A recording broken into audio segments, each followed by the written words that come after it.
Welcome back to everyone. आज हमारी MBBS abroad destination monthly budget series का 4th chapter start होने वाला है और ये बहुत ही फेमस अब्रॉड डेस्टिनेशन है। जी हाँ, आज हम बात करने वाले हैं एक नॉर्मल MBBS स्टूडेंट अपना मंथली बजट कैसे बनाता है इन रशिया। बहुत बड़ा एजुकेशन हब है रशिया। थाउजेंड्स ऑफ स्टूडेंट्स हर साल MBBS परस्यू करने के लिए जाते हैं, बट कहीं ना कहीं घर बैठे बैठे उनको ये नहीं पता लगता है कि हमारा मंथली एस्टिमेट कितना आने वाला है। वहाँ की करेंसी के charges as compare to India यानी कि INR में हमको कितना पड़ेगा, कैसे ट्रांसफर्स होंगे और कैसे हम अपना मेस का हॉस्टल का खर्चा बचा सकते हैं, या फिर हमें दूसरे अपार्टमेंट्स में शिफ्ट करना है तो हम कैसे अपना बजट प्लान करें जिससे हमारे पास टोटल 6 इयर्स के इंसाइट्स हो, हमारा एक रफ एस्टिमेट बनकर रेडी हो जाए। तो ऐसी ही वीडियो के लिए पूरी डीप डिटेल इंसाइट्स के लिए हमारे साथ बने रहिएगा। Go and watch out the video is out now. Thank you. So now let's start the video. आज हम बहुत इंपॉर्टेंट MBBS अब्रॉड डेस्टिनेशन लेके आए हैं रशिया। यहाँ पर बहुत इंडियन स्टूडेंट्स आपको मिलेंगे MBBS जो परस्यू कर रहे हैं और अब जो जाने वाले भी हैं इन 2026 आफ्टर देयर नीट एग्ज़ाम। तो हम यहाँ पर हर एक नॉर्मल MBBS स्टूडेंट का एवरेज मंथली बजट आपको बताने वाले हैं, जिससे आपको कहीं ना कहीं हेल्प मिलेगा आपको उसको कैसे प्लान करना है और अपने पूरे 6 साल की जर्नी में टोटल बजट का एस्टिमेट आप कैसे कैलकुलेट करेंगे। ठीक है, तो now let's start the video. So एक छोटा सा ब्रीफ हम ले लेते हैं। बेसिकली रशिया की करेंसी है रशियन रूबल। ठीक है, अगर हम पहले कुछ सालों का ट्रेंड देखें तो इन 2013 30 रूबल पर 1 USD था, एंड इन 2022 एकदम से 120 रूबल्स पर 1 USD हुआ है, एंड इन 2026 85 to 100 रूबल पर USD हुआ है। So that means Russian rouble यानी कि रशिया की करेंसी में बहुत हैवी फ्लक्चुएशन आपको देखने के लिए मिलेगा।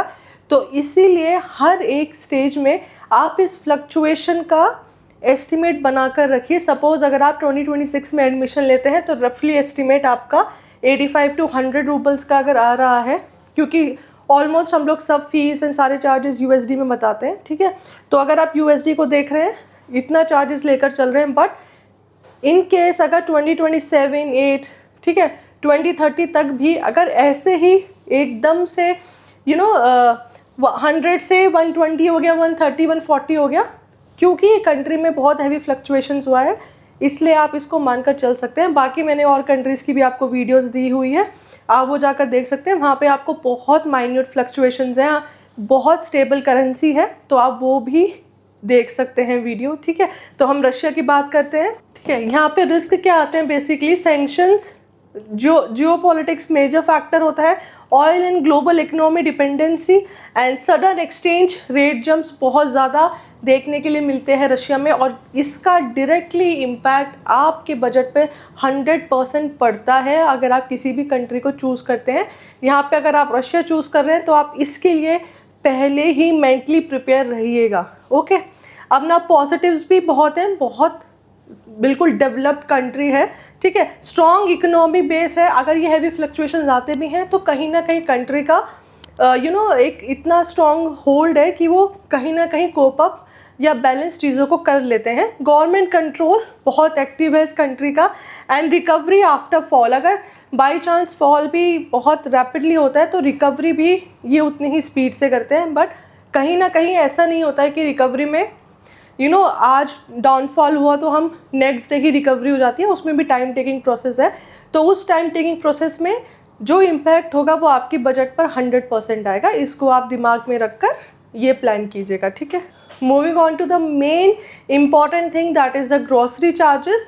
तो 1 रूबल इज़ अप्रॉक्सीमेटली 0.9 और 1 रुपी आप इंडियन रुपीज़ में मान सकते हैं। यहाँ पे जितनी भी कैलकुलेशन होंगी वो सब INR में आपको देखने के लिए मिलेंगी। तो सपोज़ अगर हम मिल्क की बात करते हैं that is 120 rouble maximum limit है।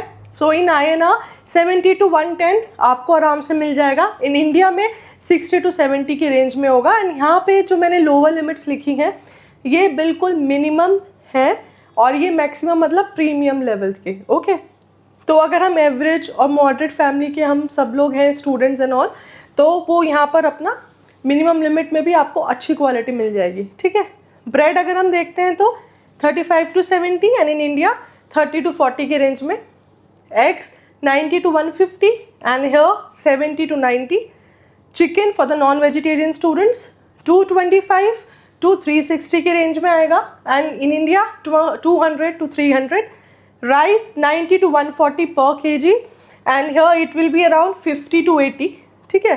पोटैटो नॉर्मल मैंने यहाँ पे डाला हुआ है, ठीक है। अगर हम नॉर्मल आलू देखें तो 1 किलो आलू वहाँ पर 25 से 50 की रेंज में मिलेगा एंड इन इंडिया 20 से 30। अनियन की हम बात करें तो 25 to 50 पर kg एंड इन इंडिया 20 से 40। तो आप ये सारे मैंने बहुत बेसिक आइटम्स यहाँ पे इंक्लूड किए हैं जो रेगुलरली स्टूडेंट के बहुत बेसिक नीड्स में आते हैं। आप इसको देखकर अपने मंथ का पूरा बजट कैलकुलेट कर सकते हैं कि आपका जो फूड का यानी कि आपका जो मेस के चार्जेस होंगे, वेदर आप हॉस्टल में रहें या फिर आप हॉस्टल में नहीं भी रहते हैं from the second year onwards, तो आपकी बजट पे कितना इम्पैक्ट आएगा तो आप वो कैलकुलेट कर सकते हैं, ठीक है। सो नाउ अगर मैं बाहर आपको कैफेटेरिया में जाना है, कभी आपको नहीं भी कुक करना है या फिर हॉस्टल का नहीं खाना है, तो डाइनिंग चार्जेस भी मैंने यहाँ पे इंक्लूड किए हैं। लोकल मील अगर मैं बोलती हूँ तो यहाँ पर 450 to 850 के अराउंड आपको पड़ेगा किसी भी नॉर्मल रेस्टोरेंट में, okay. In India 150 to 30। Fast food की अगर हम बात करें तो 350 to 650 आपके चार्जेस जाएंगे एंड इन इंडिया 200 से 300 रुपये में आपको फास्ट फूड आइटम्स अवेलेबल हो जाते हैं। कॉफ़ी हमने यहाँ पे इसलिए इंक्लूड किया है क्योंकि बहुत बेसिक है। नॉर्मल आपको यूनिवर्सिटीज़ की कैंटीन में नॉर्मल 40-50 रुपीज़ में मिल जाएगा, बट अगर आप एक कैफेटेरिया एक्सप्लोर करना चाहते हैं तो बेसिक कैफेटेरिया में आपको 1 कॉफ़ी के चार्जेस 130 to 280 पड़ेंगे। तो इससे आपका कंट्री का एक ओवरव्यू आइडिया लग जाता है कि वहाँ पे हमारी बजट पर या हमारी पॉकेट कितना एक्सपेंसेस अफोर्ड कर सकती है, ठीक है। नाउ ट्रांसपोर्ट बहुत इंपॉर्टेंट है क्योंकि आप हमेशा हॉस्टल से यूनिवर्सिटी से हॉस्टल नहीं रहेंगे। आप कभी एयरपोर्ट भी जाना होगा, बीच में अपने पर्सनल चीज़ों के लिए आपको ट्रांसपोर्ट की ज़रूरत हमेशा पड़ती है किसी भी कंट्री में। तो मैंने उसके भी चार्जेस यहाँ पे आपको एस्टिमेट बताया हुआ है और ये आपको फ्रॉम द डे 1 हमेशा अपने बजट में इंक्लूड करना है till the end of 6 years, ठीक है। मेट्रो बस का अगर हम देखते हैं तो 35 to 65 INR पड़ता है एंड ये मैं आपको बता रही हूँ पर राइड। ये आपकी कॉस्ट है 1 राइड की, ठीक है।